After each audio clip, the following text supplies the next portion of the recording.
হাজোত ৰাষ্ট্ৰীয় পথ সুৰক্ষা সপ্তাহ পালন। দেশজুৰি চলি থকা ৰাষ্ট্ৰীয় পথ সুৰক্ষা সপ্তাহৰ সৈতে সংগতি ৰাখি আজি কামৰূপ জিলাৰ হাজো FM উচ্চতৰ মাধ্যমিক বিদ্যালয়ত নেহৰু যুৱ কেন্দ্ৰ কামৰূপৰ উদ্যোগত আৰু কামৰূপ জিলা পথ সুৰক্ষা সমিতি, জিলা পৰিবহণ বিভাগৰ সহযোগত ৰাষ্ট্ৰীয় সুৰক্ষা সপ্তাহ 2025 পালন কৰা হয়।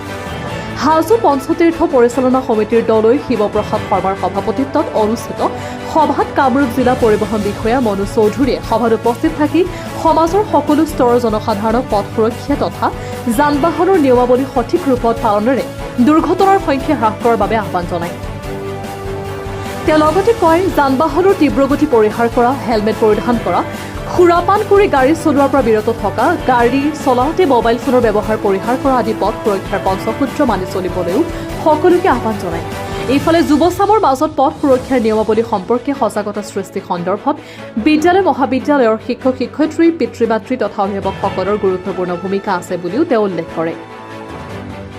গোপীনাথ দাসে আদৰণি ভাষণ প্ৰদান কৰা উক্ত অনুষ্ঠানত অৱসৰপ্ৰাপ্ত বন বিষয়া মোহন চন্দ্ৰ মালাকাৰ, এনফৰ্চমেণ্ট বিষয়া ডঃ খনীন্দ্ৰ কুমাৰ বৰ্মন, সহকাৰী পৰিবহণ বিষয়া ধনেশ্বৰ বৰদলৈ, FM উচ্চতৰ মাধ্যমিক বিদ্যালয়ৰ অধ্যক্ষ ডঃ ফজল আহমেদ, ইণ্ডিয়ান নিডলমেন খ্যাত অভিলেখকাৰী ভূপেন দাস, হাজো প্ৰেছ ক্লাবৰ সভাপতি দীপক দাস, সাংবাদিক সন্থাৰ সম্পাদক আব্দুল গনি খান চৌধুৰী প্ৰমুখ্যে বহু সংখ্যক বিশিষ্ট ব্যক্তি উপস্থিত থাকে। হাজোৰ পৰা কমলাকান্ত দাসৰ ৰিপৰ্ট, প্ৰতিদিন লাইভ। তাৰমানে আমি অফিচাৰ, আমি জিলা পৰিবহণ বিভাগ, মই গুগল ইনস্পেক্টৰ মোৰ কামত আছে। কথা হ'ল কি, আমি এৱাৰনেছটো দিছোঁ। যেতিয়া মানৱ জাতিয়ে এৱাৰনেছটো গ্ৰহণ নকৰিব তেতিয়ালৈ আমাৰ এৱাৰনেছৰ ফলভূত নহয়। এতিয়া নেহৰু যুৱ অংগই তত্বাৱধানত জিলা পৰিবহণ বিভাগৰ পৰ্যটত এইখন এটা সজাগতা সভা পাতিছে। সুন্দৰ পদক্ষেপ। ইমান ভিতৰুৱা জেগাত আহি আমি ইয়াত সজাগতাৰ বিষয়ে আমি ছাত্ৰ ছাত্ৰীসকলক বুজাইছোঁ। তেখেতসকলে যদি মানি ল'লে নিশ্চয় আমি এৱাৰনেছটোত আমি ফলভূত হ'ম। যদি নামানে তেতিয়াহ'লে আমি ফলভূত নহ'ম। এনেধৰণৰ সজাগতা সভা প্ৰায়ে অনুষ্ঠিত কৰে, আপোনালোকে আপোনালোকৰ বিভাগে কৰে, বিভিন্ন বিভাগে কৰে, কিন্তু তাৰ মাজতো কিন্তু দুৰ্ঘটনা প্ৰায়ে সংঘটিত হৈ আহে।